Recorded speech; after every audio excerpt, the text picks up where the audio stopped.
Hai semuanya, kembali lagi bersama gue, Ayu Herlina. Di video-video gue yang sebelumnya, itu tuh gue udah sempet ngebahas soal psikopat-psikopat yang mau itu gendernya lelaki, nenek-nenek, bahkan sampai anak kecil nih yang ngehabis ibunya sendiri bersama pacarnya umur 14 tahun, lu bayangin. Kalau kalian belum nonton yang itu, thumbnail yang ini nanti untuk linknya gue taruh di deskripsi. Dan di video kali ini gue bakal ngebahas soal psikopat anak kecil yang bahkan dia baru berusia 10 tahun aja dia udah menghabis 2 nyawa lelaki anak kecil. Dan mungkin kalian di sini bertanya-tanya, kok bisa anak sekecil itu tuh untuk menghabisi seseorang loh, anak kecil juga lagi.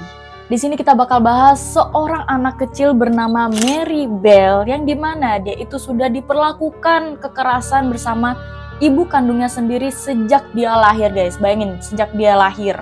Tapi sebelum masuk ke videonya, kalau lu suka sama video gue dan mau terus ngedukung gue, silahkan like, comment, subscribe, dan share ke teman-teman kalian. Oke, gue Ayu Herlina, langsung aja kita ke videonya.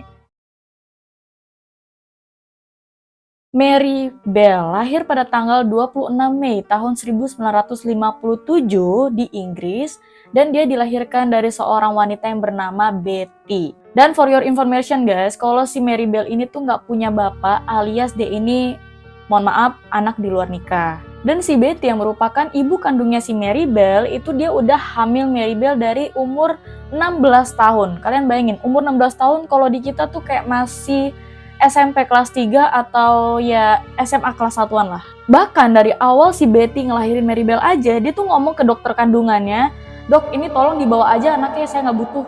Gitu coba. Kayak lu bayangin orang tua mana yang ngomong kayak gitu? Dari Mary Bell dilahirin aja, ibunya tuh udah bener-bener nggak mau ngurusin dia gitu. Dan akhirnya si Betty ini tuh ngurusin si Mary Bell ini ya kayak ikhlasnya ikhlas, kayak lebih dominan gak ikhlasnya lah. Nah, si Mary Bell ini kan dia nggak punya bapak guys, otomatis si Betty ini ternyata nggak punya suami dong.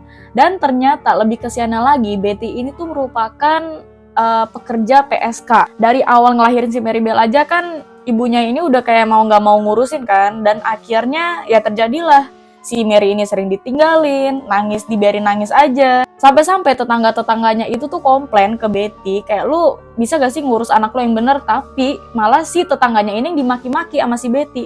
Kayak gila tuh cewek anjir.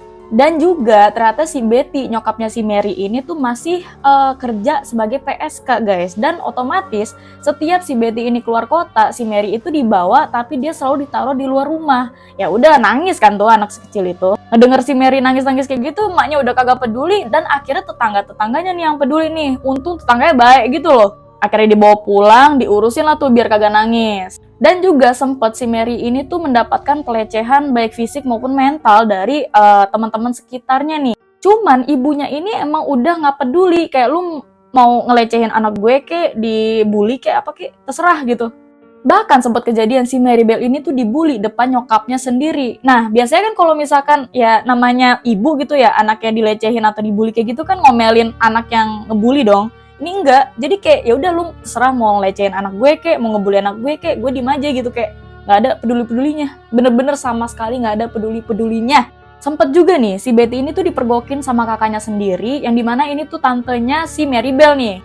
Nah di situ si Betty ini tuh kayak kasih hak asuh ke orang lain guys, si pengadopsi, dan dia tuh minta uang yang jumlahnya tuh banyak banget di luar jangkauan pengadopsian lah. Gue juga kagak paham di sini yang soal adopsi gitu tuh bayarannya berapa. Cuman di sini kayak jatuhnya si yang pengadopsi ini tuh kayak diperas sama si Betty. Otomatis yang mau ngadopsi ini nggak jadi karena si Betty ini minta duit kebanyakan buat ngadopsi si Mary Bell. Dan malah si yang ngadopsi ini tuh dimaki-maki karena nggak jadi. Dan akhirnya dibawa balik tuh si Mary Bell. Selain itu nih, sempet juga kejadian Mary Bell ini jatuh dari jendela guys. Nah, karena si tetangga-tetangganya ini tuh ya oke lah nggak ngurusin, tapi dia masih peduli terhadap Mary Bell yang masih bocah ini. Terus akhirnya tetangga-tetangga ini berpikir kalau emang si Betty ini pengen ngebunuh si Mary Bell. Nah, kenapa tetangga-tetangga bisa berasumsi kayak gitu? Karena kejadian yang kayak gini tuh si Mary Bell celaka itu bukan cuma sekali doang guys. Pernah juga si Mary Bell ini tuh overdosis pil tidur. Lu bayangin anak sekecil itu overdosis pil tidur. Ditanyain tuh kan akhirnya masih polisi kenapa bocah sekecil ini bisa overdosis pil tidur. Nah terus jawabannya si Betty malah kayak, gue nggak tahu kalau itu pil tidur gitu. Kan maksudnya kayak nggak mungkin banget gitu, kayak alasannya sebasic itu buat buat diterima. Dan ternyata lebih parahnya lagi nih, si Betty ini sengaja ngelakuin hal kayak gitu buat dapet simpati dari orang-orang, dari tetangga-tetangganya nih. Jadi di situ si Betty ngasih obat yang banyak ke Maribel, nanti Maribelnya sakit, nah dia dapet empati tuh dari warga sekitar, terus dapet sumbangan dah. Dan ternyata berhasil lah nih aksinya si Betty buat dapet empati dari warga. Ya udah tuh kan masuk duit sumbangannya, kayak kesian banget gitu, dari kecil aja udah nggak dianggap, selalu nggak dipeduliin, terus kayak dipakai, dimanfaatin sama ibu kandungnya sendiri. Dan ternyata menurut pengakuan dari Maribel sendiri, dia tuh sempet umur 4 tahun loh guys. Umur 4 tahun dia tuh udah kayak mau dijual sama nyokap kandungnya si Betty. Gak sampai di situ guys, ternyata Maribel ini juga mengaku kalau dia tuh selalu mendapatkan kekerasan fisik dari ibu kandungnya sendiri, si Betty. Dia sering diteriakin, dipukul, dicaci maki, ditinggalin. Dan itulah yang menyebabkan dia tuh bisa setega itu menghadapi anak kecil lainnya ya guys. Kayak dari sini tuh gue kesian banget sama si Maribel. Udahlah dia tinggal berdua doang nih sama nyokap kandungnya, kagak ada bapak, kagak ada saudara gitu kan. Terus ditambah nih guys, pada umur si Maribel ini 5 tahun, dia itu punya sahabat dan dia melihat pakai mata kepalanya sendiri kalau sahabatnya ini tuh, sorry banget, bus.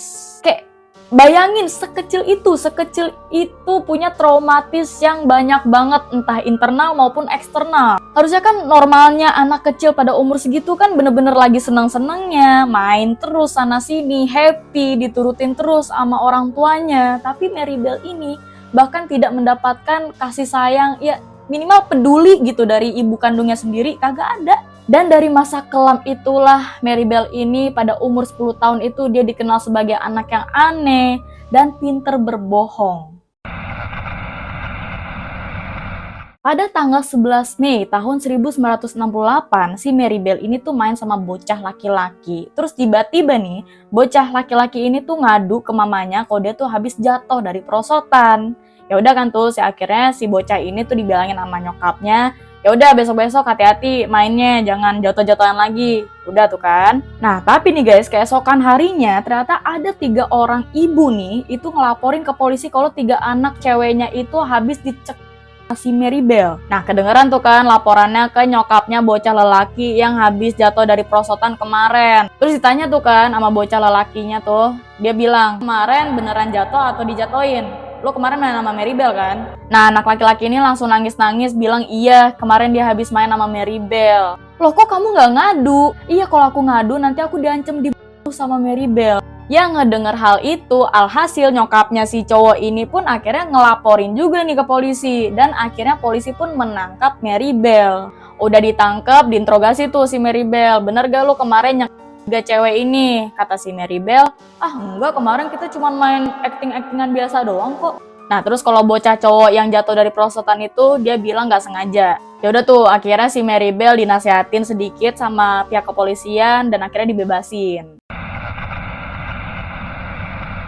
Nah terus nih beberapa hari setelah kejadian itu, tepatnya pada tanggal 25 Mei tahun 1968, si Maribel ini tuh ngajakin bocah laki-laki bernama Martin Brown. Jadi si Maribel ini emang demen begaul sama bocah yang di bawah umurnya dia nih, ketimbang main sama bocah-bocah seumuran dia. Nah terus bocah laki-laki yang bernama Martin Brown ini diajakin main ke rumah kosong sama Maribel. Udah tuh kan main-main, taunya tiba-tiba lehernya si Martin Brown ini guys, sama seperti yang 3 cewek sebelumnya itu yang sama Maribel. Udah tuh kan dicek sampai akhirnya Martin Brown ini meninggal dunia guys. Nah cuma nih yang lebih anehnya lagi, emang dasar bocil ini udah psikopat banget ya.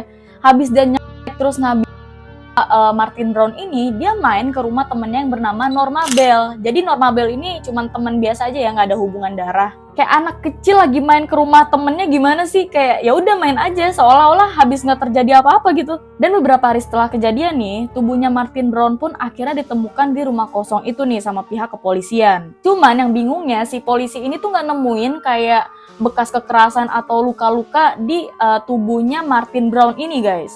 Bahkan nih ya sidik jarinya Maribel yang bekas si Martin Brown ini tuh nggak ditemuin. Malah nih guys, si polisi tuh nemuinnya botol obat obat penghilang rasa sakit itu yang udah kosong. Jadi disimpulin nih kalau si bocah Martin Brown ini tuh kayak kecelakaan aja gitu. Cuman kan di sini kayak agak gak masuk di logika gitu kan, kenapa bocah sekecil itu bisa tahu kayak soal atau semacamnya gitu. Udah tuh kan, sebenarnya tuh pihak keluarga dari Martin Brown ini tuh nggak menyimpan curiga ke siapapun guys. Kayak udah ikhlas-ikhlas aja gitu atas kepergian Martin Brown. Sampai pada akhirnya ibunya Martin ini tuh curiga terhadap Mary Bell. Kenapa? Kok bisa curiga sama Mary Bell? Karena sempet nih, di saat keluarganya ini lagi berduka, Mary Bell ini datang ke kediamannya Martin. Terus diketok kan tuh. Nah, udah diketok, emaknya tuh yang keluar. Nah, si emaknya ini tuh kenal ya sama Mary Bell. Terus di situ dengan songongnya Mary Bell tuh kayak nanyain, "Mana Martin?" gitu. Ya dijawab tuh kan sama nyokapnya Martin kayak, "Martin udah nggak ada, tolong doain yang gini segala macam." Terus dibales lagi nih dengan songong sama Mary Bell, "Oh, aku udah tahu kok soal itu. Aku cuma pengen lihat jasadnya doang di peti." Lu bayangin kayak bocah umur 11 tahun ya itu ya. Umur 11 tahun udah ngomong kayak gitu sama ibaratnya orang yang udah meninggal. Shock tuh kan maknya kayak ngedenger respon dari Mary Bell kayak gitu, ya udah langsung dibanting aja tuh pintunya. Udah tuh kan dari kejadian itu beberapa hari kemudian bertingkah lagi nih si Mary Bell. Tapi kali ini dia ngajak temennya ini si Norma Bell ini. Diajakin tuh si Norma main ke sekolah TK. Emang dasarnya tuh sasaran si Mary Bell ini tuh anak-anak bocil yang masih TK gitu loh guys. Terus ditanya tuh kan sama si Norma, "Lu ngapain ngajakin gue main ke sekolah TK?" Terus kata si Mary, "Udah lu ikut aja dah." Pas mereka berdua ini udah nyampe ke sekolah TK-nya nih, mereka ini langsung barbar banget, langsung ngacak-ngacakin mainan-mainan anak-anak yang ada di sana, tarik-tarikin bajunya, jambak-jambak rambutnya, terus ngobrak-ngabrik mainannya. Kayak pokoknya bener-bener sebarbar itulah. Dan Norma ini pun tuh kayak ngikut-ngikut aja suruhan dari si Mary. Dan di sini gurunya itu notice dan akhirnya dibubarin lah tuh mereka, kayak diusir lah tuh si Mary sama si Norma kan. Tapi nih sempet salah satu anak kecil dari TK itu tuh ngasih kertas ke gurunya. Kayak dia nanya, "Ini apa bu?" Karena kan bocah itu nggak bisa baca. Otomatis dia ngasih ke ibu gurunya, dia nanya, "Ini apa?" Terus si ibu gurunya ini, dia nanya, "Ini dari siapa?" "Ini dari kakak-kakak itu." Dan ternyata isi dari kertas itu tuh bertulis, "Kami yang sudah membunuh Martin Brown, kami berjanji akan membunuh lagi." Ngelihat isi surat itu, ya shock bukan main dong, gurunya langsung tuh dilaporin ke polisi. Nah, cuman di saat ibu gurunya ini ngelaporin ke polisi, si polisi ini tuh kayak ngeremehin gitu loh, kayak, "Ah ini mah mainan anak-anak aja, udah kalau misalkan emang ada kejadian kayak gini lagi atau bocah-bocah itu buat kacau lagi, lu laporin aja ke sini," gitu. Akhirnya dari situ sistem keamanan di TK ini pun diketatin. Nah cuma nih guru yang ngelaporin ke polisi ini tuh dia nggak ngomong ke guru-guru yang lain, ke kepala sekolah, dan juga ke orang-orang tua murid nih. Cuman ya memang sistem keamanan TK itu tuh langsung diketatin aja gitu. Dan juga ibu guru ini tuh bilang ke anak-anak muridnya untuk kalau misalkan ketemu sama dua kakak itu tadi langsung laporin ke ibu guru ya. Nah cuma nih guys, udah sistem keamanan di TK itu tuh udah ketat banget, tetep aja nih Mary Bell sama Norma kepala batu banget masih juga musik si bocah-bocah di TK itu guys. Ya walaupun mereka nggak ke dalam, cuman tuh mereka ngusik dari luar, jadi kayak diteriak-teriakin lah, dilecehin lah dari luar. Udah tuh di situ dia nggak berhasil untuk ngaku di TK-nya kalau dia udah berhasil ngebunuh Martin Brown, dia ngaku lah tuh ke temen sekelasnya. Kayak dia bilang sama teman-teman sekelasnya, "Gue udah ngebunuh Martin Brown." Cuman kan si Mary ini tuh udah terkenal banget di kelasnya itu kalau dia tuh tukang bohong. Jadi tuh mereka tuh pada nggak percaya. Karena emang udah dikenal banget si Mary Bell ini tukang pamer, tukang bohong. Ya siapa yang mau percaya? Nah sampai pada akhirnya nih tanggal 31 Juli tahun 1968, tepatnya 2 bulan setelah kasus pertama nih Martin Brown, Mary Bell ini melakukan aksi pembunuhan yang kedua nih. Kali ini dia nggak sendirian, dia ngajak temannya si Norma ini. Nah di sini dia tuh ngajak anak kecil ke gudang kosong bernama Brian Howie. Udah mereka main-main bentar, nggak lama setelah mereka bermain itu tuh si Mary Bell ini langsung dengan sigap si Brian Howie, dan di situ si Norma yang menyaksikan sendiri tuh langsung kayak, "Lu ngapain?" Terus responnya si Mary Bell ini, "Udah lu diam aja, kalau nggak lu yang nanti gue." Ya udah di situ dengan paniknya Norma ini cuman bisa diem guys. Cuman emang dasarnya si Mary Bell ini psikopat, dia tuh kayak bangga banget ngecek si Brian di depan Norma, terus yang kayak, "Nih lu lihat nih, kayak seru kan, kayak gitu." Dan di situ belum puas si Mary Bell, dia tuh ngambil gunting dan memotongnya si Brian.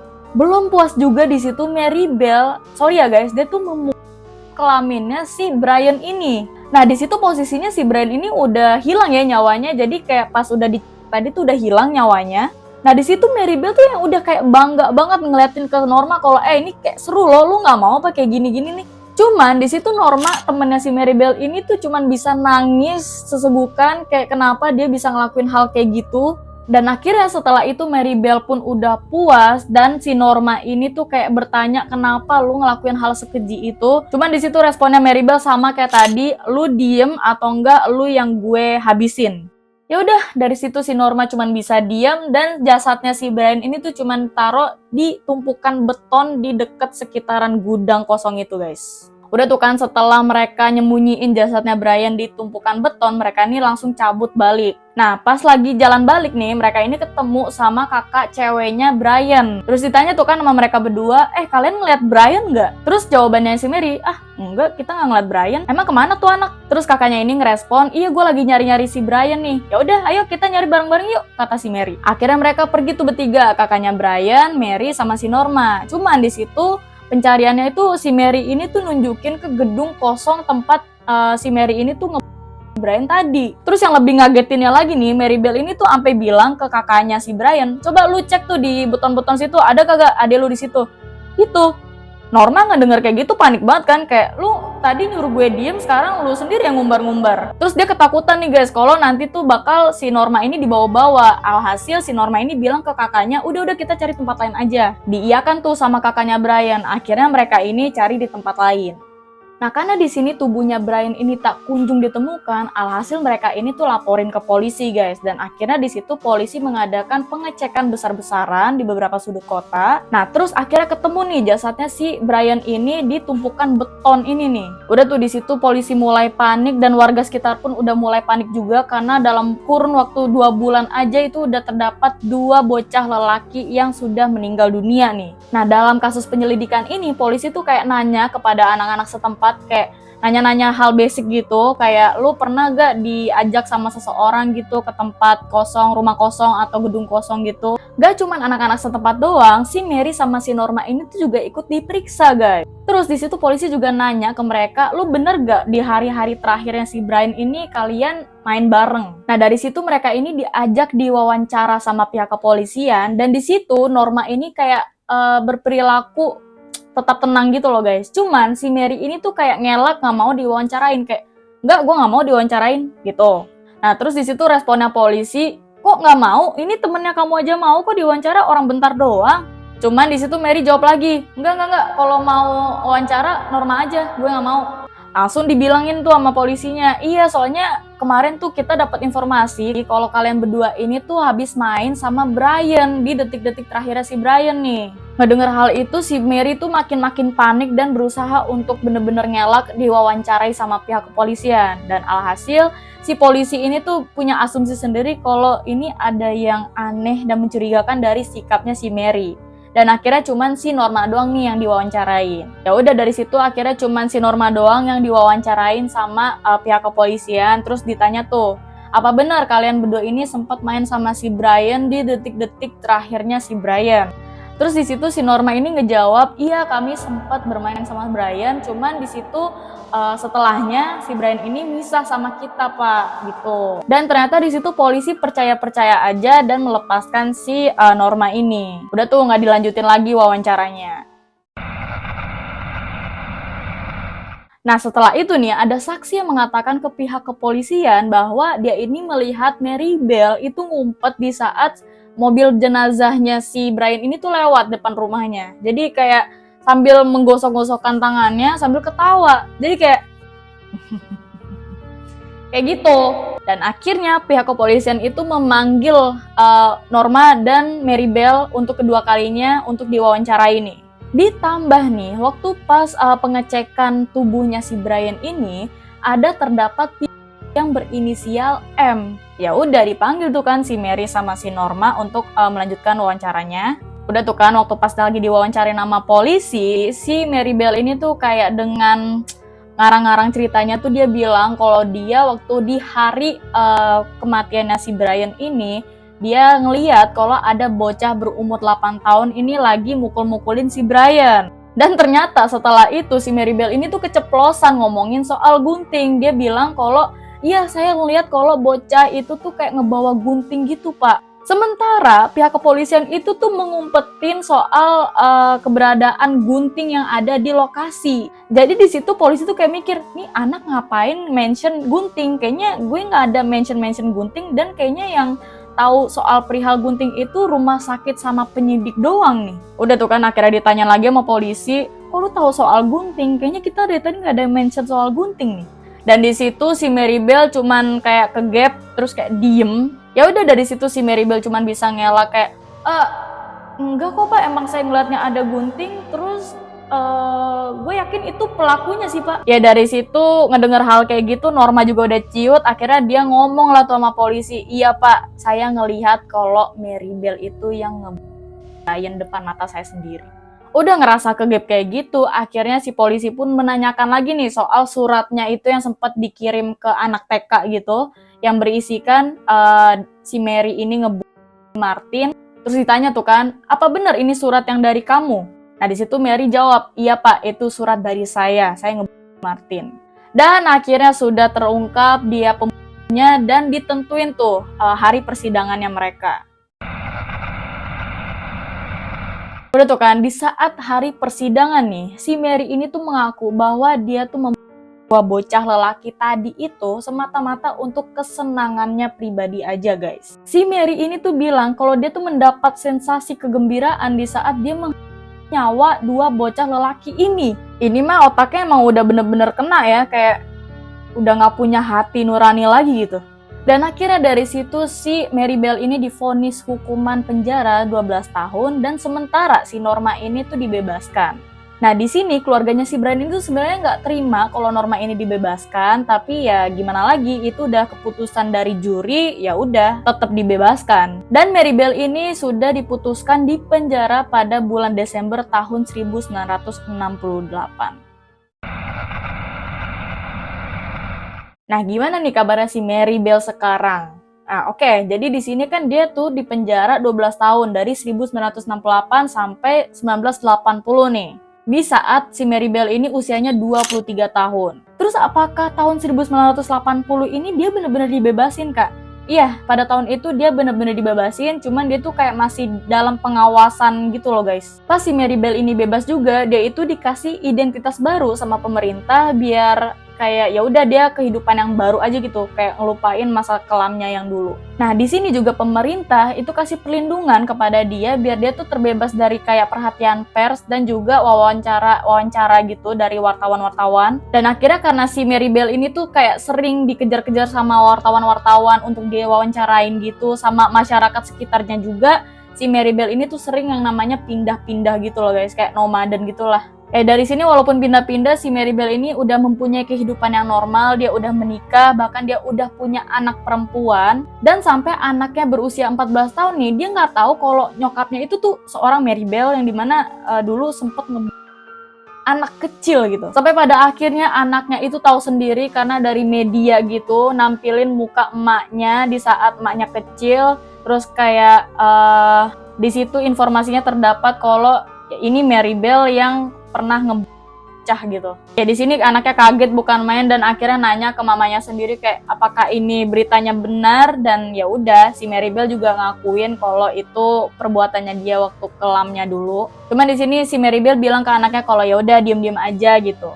Pernah juga nih guys, si Maribel ini tuh dikejar-kejar sama wartawan. Jadi wartawan tuh udah tahu kediamannya Maribel itu di mana, sampai si wartawan ini tuh berkemah di depan rumahnya si Maribel, dan si Maribel ini kayak udah nggak kuat, dia udah keluar akhirnya, cuman keluarnya itu pakai spray gitu loh nutupin identitasnya gitu sama anaknya. Dan sekarang keberadaan Maribel ini tuh dilindungin sama pemerintah sana, kayak identitasnya terus kayak alamatnya itu dirahasiain biar si Maribel ini tuh terbebas dari wartawan-wartawan yang sering kayak ngejar-ngejar dia untuk diwawancarai.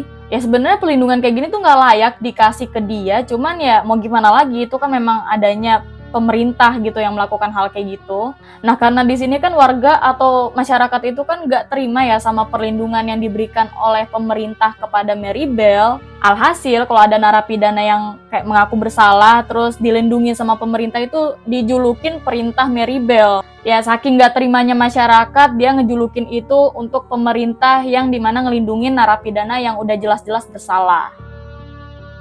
Mungkin segitu aja untuk video hari ini. Gimana pendapat kalian mengenai kasus yang satu ini? Gue mohon maaf kalau terdapat kesalahan di video gue, dan terima kasih banyak yang udah nonton sampai habis. Gue Ayu Helina, see you in the next video. Bye-bye!